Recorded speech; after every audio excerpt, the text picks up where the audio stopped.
ભૂપેન્દ્ર પટેલની અધ્યક્ષતામાં સરકાર બની અને જેને આજે 2 વર્ષ પૂર્ણ થયા.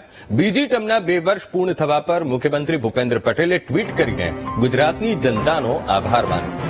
સાથે જ પ્રધાનમંત્રી નરેન્દ્ર મોદી દ્વારા ગુજરાતમાં કંડારેલી કેડી પર ચાલવાની પ્રતિબદ્ધતા વ્યક્ત કરી આવનાર વર્ષે પણ ટીમ ગુજરાત સતત પ્રજાની સેવામાં કાર્યરત રહેશે તેવી ખાતરી આપી. મુખ્યમંત્રીએ ગુજરાતની જનતાનો આભાર વ્યક્ત કર્યો. પીએમએ કંડારેલી કેડી પર ચાલવાની તેમણે પ્રતિબદ્ધતા પણ વ્યક્ત કરી. પ્રજાની સેવામાં કાર્યરત રહેવાની તેમણે ખાતરી આપી છે અને ટ્વીટ પણ કર્યું છે. ભૂપેન્દ્ર પટેલ સરકારના 2 વર્ષ પૂર્ણ અને ઉપલક્ષે મુખ્યમંત્રીએ ગુજરાતની જનતાનો આભાર માન્યો છે. પીએમએ કંડારેલી કેડી પર ચાલવાની તેમણે પ્રતિબદ્ધતા વ્યક્ત કરી છે.